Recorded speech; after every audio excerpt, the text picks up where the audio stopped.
Dune, written in 1965 by American author Frank Herbert, is basically the Lord of the Rings of sci-fi. From novels to movies to video games, there are many themes and tropes in the sci-fi genre that started with Dune. Hell, Star Wars, the world's most popular sci-fi franchise, borrowed a number of elements from Dune, from the desert planets to the mind-controlling, mystical space wizards. And similar to Lord of the Rings, there had been quite a few attempts to adapt Dune to the big and small screens, but usually with little success. Well, unless you want to categorize David Lynch's 1984 adaptation as a comedy, then yeah, that was a big success.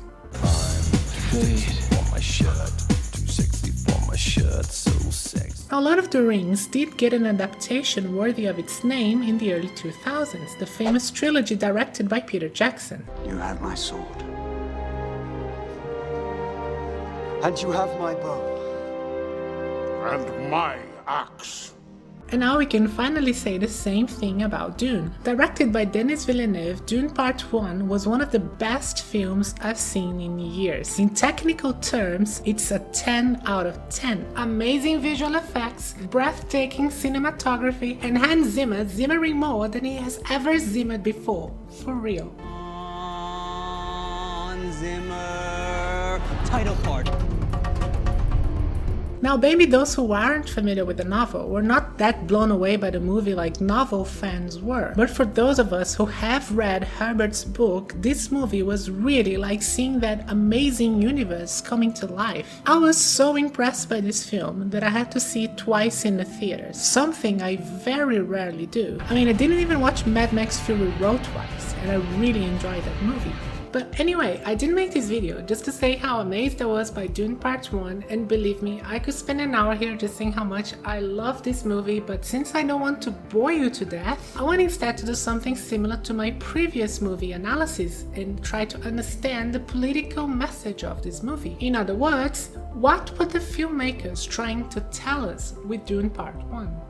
Now, the challenge of doing that, of course, is that, as you all know, this film is just half the story, and at this stage is still a little difficult to identify the main political message the filmmakers want to convey with Dune. And that message will depend a lot on how Dune Part 2 will conclude the arc of Paul Atreides, played by Timothee Chalamet. Why do you say that, you might ask? Well, because it is Paul Atreides' journey that will determine what this movie has to say about imperialism.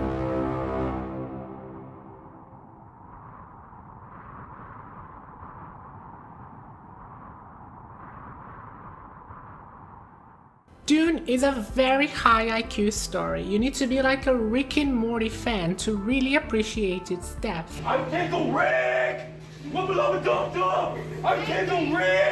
And being such a deep story, it deals with a variety of cerebral themes. The relationship between religion and power, humanity's dependency on a single source of energy, the ingenuity of people to adapt to extremely hostile environments. But when it comes down to the politics, I would say that above all, Dune is a story that illustrates two different types of imperialism, one marked by hard power and one marked by soft power. Now, hard and soft power are concepts used in international relations to describe two different approaches to foreign policy. In basic terms, hard power refers to a militaristic approach, while soft power refers to a diplomatic approach. In Dune, the planet Arrakis is the only available source of the spice melange, which allows the Spacing Guild navigators to travel in faster than light speeds safely. So it's kind of like a drug that actually makes you a better driver.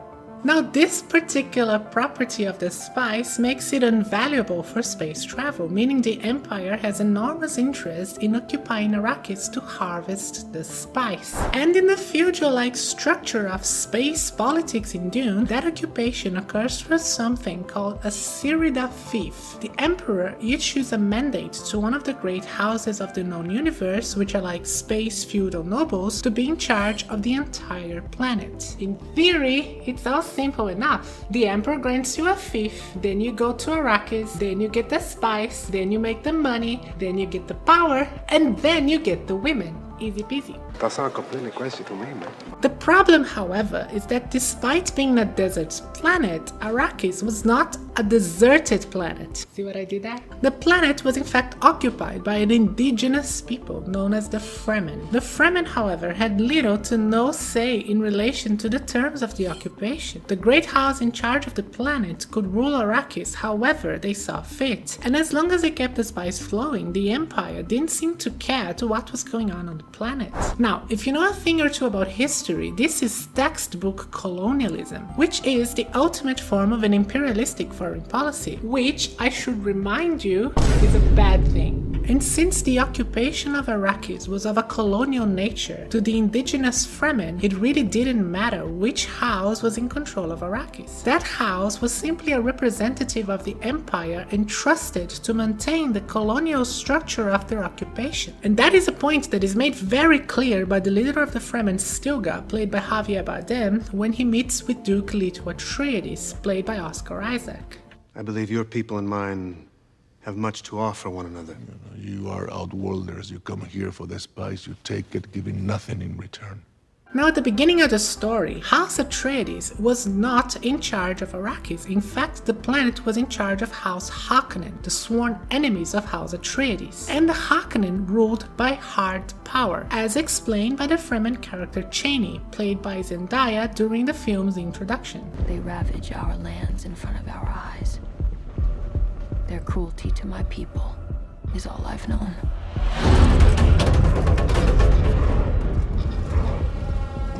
These outsiders, the Harkonnens, came long before I was born. Chani also explains that after 80 years of Harkonnen rule, the Emperor ordered them to leave the planet. Now in Dune, a Cyrodiil fief would usually last hundreds, sometimes thousands of years, but they could also be revoked by the Emperor at any given moment. And after revoking the fief from House Harkonnen, the Emperor nominates House Atreides as the new lords in charge of Arrakis. And right from the beginning, it's very clear that the head of House Atreides, Duke Leto, has a much different strategy to rule Arrakis in comparison to the Harkonnens. Instead of antagonizing the Fremen and dominating Arrakis by military power, Duke Leto intends to build a diplomatic relationship with the Fremen. If we hold firm and tap the true power of Arrakis, we could be stronger than ever.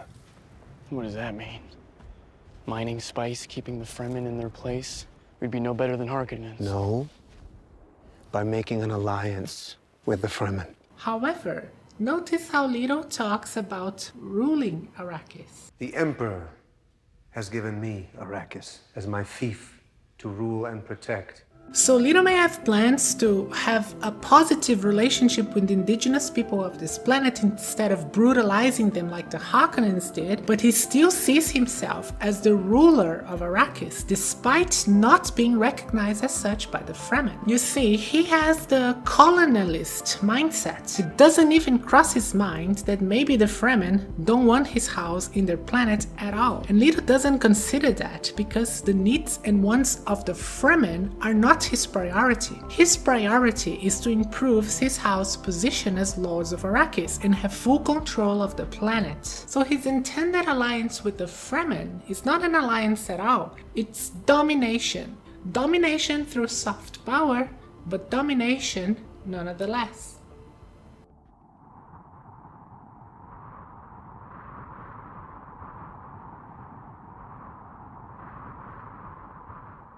As a colonialist, you would expect that Duke Leto would be described as some evil, power-hungry villain, but he's not. And that's the thing I really like about the way Leto Atreides is written, because it completely subverts the evil colonialist trope. And I really like subversion. Usually, when we see a colonialist in a movie, he's an evildoer. He's the villain of the story and someone our hero must defeat. You have that very same example in Dune, with Baron Vladimir Harkonnen, played by Stellan Skarsgård. My desert.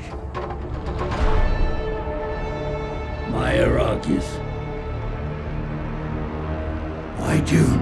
But despite being a colonialist, Duke Leto is a good guy on a personal level. He's basically a space Boy Scout. But he's also a man in a very prominent political position, and when the Emperor made him the Lord of Arrakis, it was his duty to obey the Emperor's orders. And being fully aware of the precariousness of his situation, he had to come up with a plan to improve his chances of succeeding in that planet. And his plan involved the Fremen. Brutalizing them like the Harkonnens wouldn't work for the Atreides. He needed a diplomatic approach. And that's why he sent some of his loyal men to Arrakis before his own departure from planet Caladan.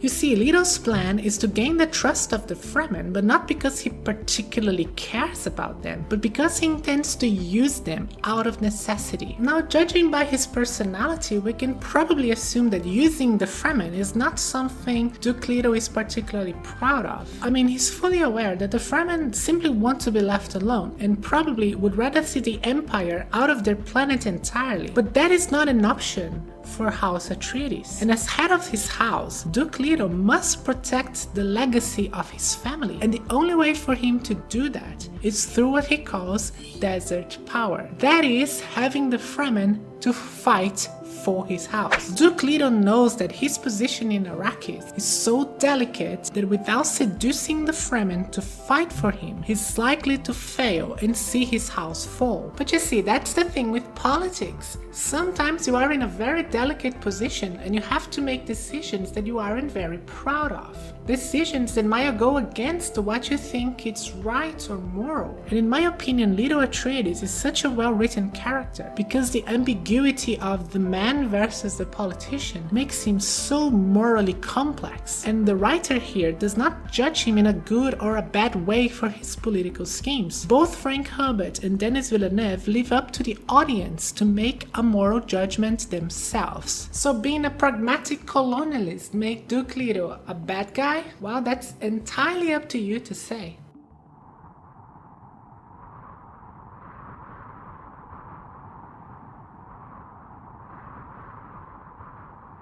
Okay everyone, so from this point onwards there will be major spoilers to Dune Part 1, so if you haven't watched the movie yet, what I recommend is you subscribe to this channel, watch the film, and then come back to finish the video. Our gained insight on Duke Leto's character makes his heart-to-heart scene with his son Poe much more profound. A great man doesn't seek to lead. He's called to it. And he answers. And if your answer is no, you'll still be the only thing I ever needed you to be. My son. If you think about it, it makes perfect sense that Leto wouldn't feel disappointed on his son in case he decides to stay away from statecraft. Leto knows how politics has the power to corrupt people. And when Leto's biggest fear materializes and Arrakis is invaded by the Harkonnens with the support of the Sardaukar, which is kind of like the Emperor's special ops, but they have Gregorian singers, because why the fuck not? Poe Atreides has to flee the city of Arrakeen with his mother Jessica, played by Rebecca Ferguson. And with the help of the Fremen leader Liet Kynes, played by Sharon Duncan Brewster, they do just that. They escape the Harkonnen attack and survive. Now, Poe remembers very well his father's ideas of desert power. The plan Duke Leto had to use the strength of the Fremen to consolidate the position of House Atreides as Lords of Arrakis. So Poe is completely aware that the Fremen are the key for him to have his revenge against the Harkonnens and the Emperor. But unlike his father, Poe is not just a man with a powerful title, he is much more than that. You inherit too much power. What, because I'm a Duke's son? Because you are Jessica's son. Poe is in fact the product of a well-crafted eugenics program by the Bene Gesserit. Now, the Bene Gesserit, also known as Space Nuns, is the main religious order of the known universe in Dune. So they're kinda like the Catholic Church, but without the pedophilia. Now, the Bene Gesserit use the power of religion to manipulate politics behind the scenes, and they basically have their finger in pretty much everything that happens in the universe of Dune. Lady Jessica, who is a Bene Gesserit herself, had one job in their eugenics program: to produce a female child with Duke Leto Atreides. And of course, she failed. You had one job, Just the one. Now, the whole point of the eugenics scheme was to produce a male equivalent to a Bene Gesserit Reverend Mother. Now, Reverend Mother are space nuns who go through a ritual where they get high on some really powerful drug that gives them the memories of all their female ancestors. All males who try to go through this ritual die, and only the Kwisatz Haderach, the final product of the Bene Gesserit eugenics program, would be able to survive such ritual. And unlike Reverend Mothers, who can only access the memories of their female ancestors, the Kwisatz Haderach would be able to access the memories of both male and female ancestors. That, combined with Bene Gesserit and Mentat training, Mentats are like human computers, and Poe was indeed trained as a Mentat, would make the Kwisatz Haderach the most powerful mind humanity has ever known. Now, after Poe goes through the Gonjabar test, which is probably the most iconic scene of Dune Part 1, Lady Jessica is confronted by Reverend Mother Superiors Gaius Helen Mohian, played by Charlotte Rampling.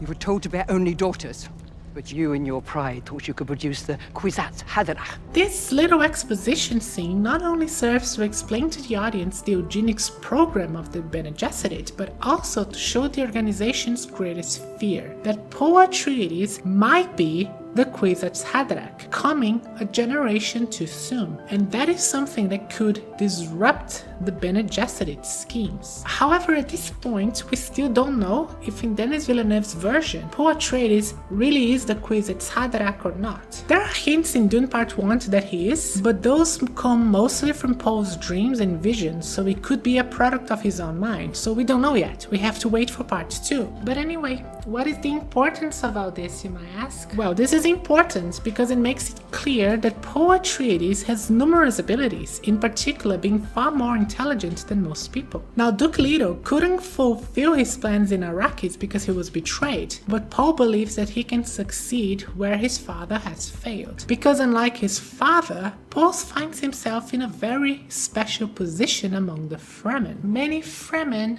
believe that he is their prophet.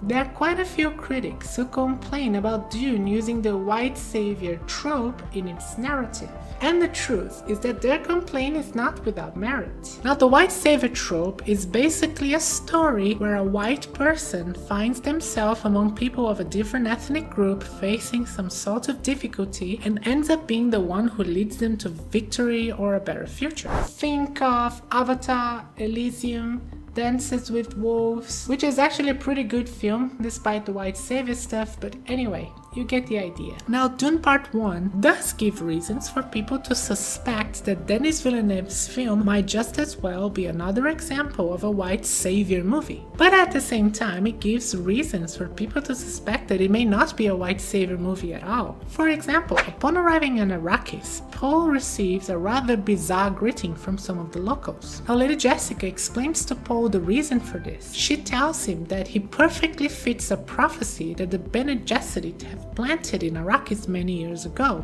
They were pointing at us. What are they shouting? Lisan al-Gaib. Voice from the outer world. It's their name for Messiah.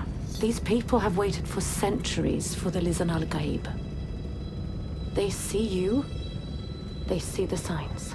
Poe has a very cynical reaction upon learning this, which is very telling. You see what they've been told to see. Now, this scene makes it very clear that Poe is fully aware of the powers behind the Lisan al-Gaib prophecy. He knows the Fremen have been manipulated by the Bene Gesserit and the Empire. I mean, they're living in this really harsh environment, seeing their planet being colonized and exploited for spice, while passively awaiting for some white boy from outer space to come down and save them. But, luckily for Poe, he's a white boy who actually fits the prophecy, and soon he he realizes that he can take advantage of that. You see, from everything we know about Duke Leto's plans to use the Fremen, the Bene Gesserit schemes, Poe's desire for vengeance, and how he can use the Lisan al-Gaib prophecy to make the Fremen follow him religiously, there is a very good possibility that Dune Part 2 will not be the conclusion that many are expecting. But at this point, we simply don't know how Denis Villeneuve will conclude his story. And that's why I said in the beginning of the video that the conclusion of Poe's arc will determine what this movie has to say about imperialism. It's obvious at this point that Poe Atreides is using the soft power approach his father taught him in order to gain the trust of the Fremen. But Poe's leadership of the Fremen will determine what Dune has to say about soft power imperialism. Will Poe be the white colonialist hero who leads these hapless indigenous people to a victory they could not achieve themselves? Or will he be the Machiavellian leader who astutely uses an indigenous people for his own selfish agenda? We'll just have to wait and see. Well guys, thank you all for watching. If you're new here, don't forget to subscribe for more content. And as always, super special thank you to all of my dear patrons. Thank you so much for your support. I've been Michel, and I'll see you next time. Cheers!